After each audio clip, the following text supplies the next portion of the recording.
Ty's a fractional kind of controller CFO, and then I'm on the fractional CMO side. And the funny thing is that we got talking. We're like, we kind of have a shared audience a little bit in certain respects, but we said there's just a lot of really like bad business advice out there, or people trying to do certain things, and so we kicked that up last year. And basically, it's trying to anything related to scale and what you can do with scaling your businesses for kind of those small, medium-sized businesses. And I come at it from the marketing and sales angle, and Ty comes at it from the accounting and finance framework. And Grant, you said that there's a lot of bad business advice out there. I feel that way also, to the point to where sometimes I wonder if people get so pigeonholed into a position, or they're so contrarian to try to just like get shock value, that they get locked into their own need, to sell their product, and then they're not willing to change or adapt. So you get locked into like outdated modalities and ways of doing things. What do you think about that? Yeah, I mean, that's a big piece of it is, I think there's a lot of this is the way that we've always done it advice out there, or people who are like, we're scared to make these changes because of what it might affect, with other things. And I think that, if you don't have that ability to adapt and change and keep moving, and you're going to get stuck. And then I think there's a lot of people who, give advice around, the hacks and the shortcuts to get to where you're going. And it's like, you got to put some of the work in and put some legwork in and have your processes and stuff down. So, so that's been part of where, Ty and I wanted to, have our podcast to talk a little more about that. What episode are you guys on? What number are you up to? What are we at, Ty? I'm going to tell you right now. Are we at 30? I don't know if we've hit 30. We're probably close. Probably getting close. Yeah. We took a little bit of a break. 27. 27. Okay. I thought we were getting close. Yeah. Yeah. Yeah. We took a little bit of a break the last month or so. I would hope the finance guy would know how many episodes you guys have recorded so far. No, but he could probably tell us exactly what we spent on him now. That's also true. Wait, I'm supposed to be getting paid for this? Yeah. Wait a minute. Hold on. What's funny is Tony kept reaching out to me saying, hey, you need to do a podcast. You need to do a podcast. And why don't you pay me? Why don't you pay me? You need to do a podcast. I don't know how many times he reached out to me saying I needed to do a podcast and have one of my own. And then one Sunday he texts me and says, hey, what if we did a podcast together and I do all the work? And I was like, wait a minute, that's a better pitch. I like that. Welcome to Fixers and Founders, where vision meets velocity. I'm Tony. I'm Forrest. Today's guests, Grant Covault and Tyler Davis, founders, fixers, and co-hosts of the Next Gen Strategies podcast. Tyler's a CPA and a fractional CFO who helps founders ditch the financial fog. He runs DAT Finance, where he builds clean books, live dashboards, and back offices that don't break when you scale. Grant's a fractional CMO who partners with family-owned and service-based businesses to make marketing actually move the needle. Through GC Strategies and the Outsourced Professionals Association, he's helping redefine how fractional work gets done. Together, they're shaping the future of work and making it make sense for the small and scrappy companies that still believe in values and value. If you're building a business that needs structure and strategy, this one's for you. I'm Tony. I'm Forrest. This is Fixers and Founders. Let's get it done. You didn't start a business to put out fires, but here you are, holding the extinguisher. Business isn't theory, it's pressure, late nights, tight margins, the thing that keeps breaking no matter how many times you fix it. When the room's on fire, the amateurs shout, the pros stay calm. That's the Fixers and Founders way. Part discipline, part rebellion. We walk into broken systems, find the pulse, and make it run clean. Because calm isn't weakness. Calm is a strategy. We're operators, builders, problem solvers. Born from the grind. Built for the builders. Join us now as we chat with fixers and founders just like you. Let's jump in. All right. Grant, let's start with you. You've called yourself a small town guy helping often forgotten businesses grow. What's the story behind that mission? Yeah. And thank you guys for having us on. I'm super excited to get rolling today. I think it really just kind of comes from a little bit of at least my upbringing. Here in Sydney, Ohio, we're a town of about 20,000 people. And if you expand out into well, we would call the county and the villages is probably about 40,000. It's the people who I've always been raised around. I grew up on a small family farm, and through school and through connections and stuff, I was always around, some of these people who are very community first folks. Oftentimes they were the business owners or they were family businesses. And so when you grow up around those types of people and you see the hard work and work ethic that they put in, but oftentimes they aren't the Amazons and the Googles. And I work for these huge companies. When you're around those people, you just really, have a love for them. And so as I progressed in my career, one of the things I ended up falling into was, loving marketing and loving kind of the, being a good problem solver. And so being able to mesh those two together, that's, I took one passion for, these people and helping their businesses that are sometimes the often forgotten ones in these flyover states, if you will. And so, yeah, that's kind of where that passion came from. And now on the marketing end, I'm able to bring that marketing piece to the table and, kind of be that missing piece for a lot of these companies. That's awesome. So, Tyler, you describe your work as bridging the gap between bookkeeping and strategy. What pain point first made you want to build Dat Finance? Yeah, my story kind of started with doing the old traditional CPA thing. And it was, taxes and write up books, like we call it, for taxes. And it ended up being requests from clients saying, I'm just trying to figure out how to make money. And if I am making money, that really kind of revolutionized my business and led me to really trying to, as an accountant, understand that clients and customers really want what service I have so they can figure out what's going on with the money in their business, right? So, anymore, I'm telling customers all the time, it's really trying to get your accounting to tell the story of your business so you can actually figure out what's profitable, what's not, where's cash going. So the strategy there is really visibility. It's amazing. I know we've talked a good bit, Tyler. It's amazing how many businesses I work in that have no idea what their numbers are. They just don't. I'm like, how much money did you make last year? I don't know. Well, let's look. Well, how do you do that? Well, okay, let's pull up QuickBooks. Let's run a report. So yeah, it's a great service that you provide. It's amazing how many people don't know their numbers.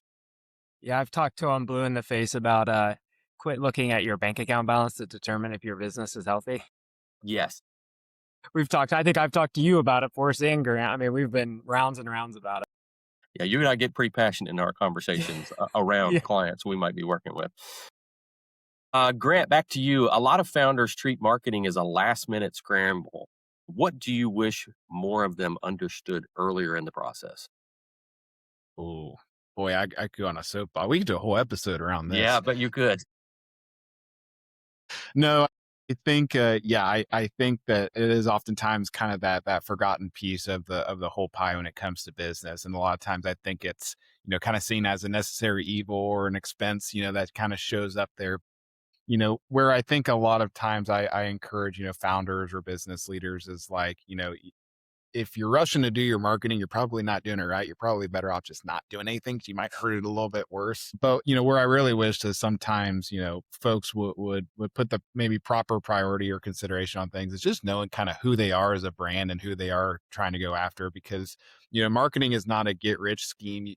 I think we've been spoiled over the last couple of years of, hey, what if I just start dropping Google ads here that all of a sudden my business will go up, or let's throw this ad out here because I can then, if I know I could put up some money behind it, people will do this and this. And, while we were maybe spoiled with that, before, I think things are reverting back now to, marketing needs to be a consistent play. It needs to be something that you're gradually building upon. You're constantly iterating. And the folks that really invest in it and they invested in it over a long period of time, they see the result of it. But, the folks that try to do things quickly or just dump it on quick, a lot of times, they might spend a lot of money and then they might be very frustrated. And then, I get a call from the Tyler and their company and saying, why are we spending all of this money on something? Or I'm not seeing a return. So, I think you got to have that strategy and that plan in place first before you really start, trying to throw things at it quickly. Yeah, it's chess, not checkers, right? You gotta actually have a Mhm. plan. And slow and Exactly right. steady wins the race, for sure. Tyler, you've cleaned up years of messy financials for your clients. What is one system or process that you recommend that every founder gets into place before the growth hits? I like, especially with where tech's going right now, expense management platforms. So the examples would be something like a ramp. where you could do like bill pay or credit card spend, because there's a bunch of tech wrapped up in those that help you get the details behind transactions into your books automatically. Because that's usually where the cleanup mess is that if somebody grabs me and they're like, hey, I got 2 years of books that are a disaster, then it's just lots of questions. Well, what is this? I see you shopped at Amazon. What is it? Was this a cost of goods sold, or was this supplies? But now there are many free products where as you're spending money, it pings you and asks you what it is, or it goes in your inbox and finds the receipts for you and helps automate a lot of the categorization. So before you blow up and start giving like employees spend authority, use one of these platforms because it's going to help you with your controls and also actually knowing what the expenses are. Yeah. Wow, that's great advice. Yeah, I recently had a client. It would make your hair stand up on the back of your neck if you had any, Tyler. But I had a client recently that we went through and looked at their expenses, and we were talking through what their transactions were, and they had a bunch of transactions at a gas station. And I'm like, what are all these transactions at a gas station? And, oh, it's probably It was at fuel. barbecue. Yeah, well, yeah, it was like barbecue. Like on the last episode. But yeah, it wasn't. They have a gas tank on the back of the property of the building where all the trucks get fueled. I'm like, what are they going to gas stations for 10 miles down the road? They didn't run out of gas. So, they're basically feeding themselves lunch, breakfast, dinner, Them Swisher Occasional sweets. cigarette. whatever it Swisher takes. sweet cigarettes, maybe some other things that we don't want to talk about. But yeah, it's amazing. Grant, back to you. You're building the Outsourced Professionals Association. I'm interested to hear more about this. I've seen you post some things, but what's broken in the freelance fractional ecosystem right now that you're trying to fix? Yeah, I think that, just and I'll just say I think even coming out of COVID in 2020 and all this stuff where folks have really been able to do a lot more with a lot less, starting their own businesses, becoming fractionals, freelancers, whatever. I think that it's really become kind of a more noted like profession. Like before, sometimes people might think, oh, like he's just a freelancer or does this, or maybe it was always seen as a side hustle type of deal. And I think, as the world's starting to progress and these companies are starting to bring on and see folks, who are fractionals, who are freelancers, who are doing like really, really mission like critical things for their organizations, it's a need in the market. And I think a lot of people are really trying to jump in and utilize their years of skills and abilities and experience in that. And so what really got started with that conversation was myself and a couple other fractionals, freelancers, actually across the country, a couple folks in DC and Ohio and other places. We oftentimes would just naturally have networking connections, talk, whatever, get a virtual coffee. And I started hearing along with some of the other folks that helped found, OPA is everybody's kind of struggling with the same thing. If you're a fractional or a freelancer, like people are looking for like, okay, if I'm starting up this fractional business, like, what are the things that I need to start my business from billing to knowing how to do, marketing for myself and personal branding and where do I go get business and how do I do all these things? So anyway, yeah, long story short, we had some conversations and we said, well, there's some small resources that are out there for this, or maybe some more kind of regional groups that, do certain things for certain industries, but there isn't really kind of an association for these folks. And so that's what really got the thing started. And, if you check us out now, we're still and very openly saying like we are a startup association, but we're really just trying to gather some steam with that, bring folks in who, maybe are sharing some of these, whether the struggles that they were having or tips and tricks or how you write a contract. And it's really starting to gain steam. And so, that's where we're at with that. And we're continuing to, hammer home and memberships continuing to grow, which has been really, really cool to see from the ground up. So That's awesome. yeah. Tyler, clearly you've worked with many founders that have been flying blind. What's some key indicator that they can give to you that lets you know that they're ready to finally become proactive? Yeah, I think the thing I look for is really that story we said before about the business owners that are kind of just looking at bank balances to determine the health of their business. And what happens is they start growing in a positive way a lot of times, and they're hiring people and then they're signing new contracts. And then they start to experience the problem of, I feel like I should be profitable, but there's not money in the bank. And they've yet to realize what kind of a cash flow cycle is and what it looks like to see, payroll hit every single 2 weeks and take cash out of the bank, but maybe the length of time it's getting to get paid, or if they're actually profitable in certain engagements, and they're trying to figure that out. And they're not really able to because they don't really have the optics to look into their current finances to be able to tell that. The thing I talk about a bunch is that it feels like almost every single time there is something in the business, whether it's a specific product or specific service or customer, that is wildly profitable for a business and is kind of like holding it up. And then there are items that are not at all, and it might be losing them significant amounts of money. And if you're not able to have visibility into that, you're not able to make the right business decisions and to kind of double down on the thing that is making you a lot of money, or getting rid of the thing that isn't. Yeah, and I know you and I have had deep conversations about this. If you trust your CPA to do your books, they're not focused on whether you're making good financial decisions. They're focused on whether it makes that easy for them to file taxes. And Yeah. they're going to make decisions on data to make it so that it's easy for them to do their job, not proactive so you can see the data. Yeah, if your lines on your P&L look like the same ones that are on your tax return, that would be your first clue. Yeah, yeah. It's one of those where you might be a redneck, you might not have good financial Yeah. if your financial reports look like your tax return. So, all right, let's jump into the wild card section. So, what's one? This is for Grant. What's one lesson you learned growing up that still drives how you lead today? I think it's just people are everything, and whether you're it's in your daily interactions or if it's your leadership style or whatever, like you got to treat people right and be empathetic, treat people right, do things the right way. And that sounds really easy to say, but there's sometimes leadership doesn't always have that. So I would say treat people right. It's a good one. So, Tyler, last question for you all here. What is something small that you do outside of work that helps to keep you grounded? Besides shaving your head. He hangs out with me. That's it. I would say it's really just connecting with family.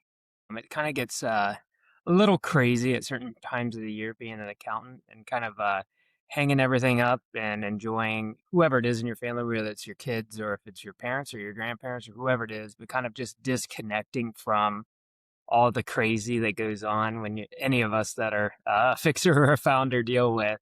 It's just kind of enjoying the little things. I got 2 little kids, so when they say really silly stuff that just cracks you up, it really helps me. I love that. I can relate. Yeah, amen. All right. This was Tyler and Grant, 2 operators proving that small businesses can scale without selling out. Whether it's your books or your brand, what they've built shows that clarity isn't a luxury, it's a lever. If you're tired of duct taping your systems together or outsourcing strategy with your fingers crossed, rewind this episode and check this out. I'm Forrest. I'm Tony. And this has been Fixers and Founders. Oh, my darlings, look at you. Still here with me till the end. That's how I know you're one of us.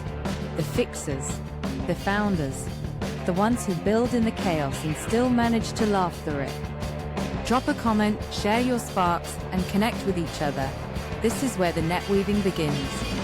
Like, share, and subscribe to keep the fire blowing. Until next time.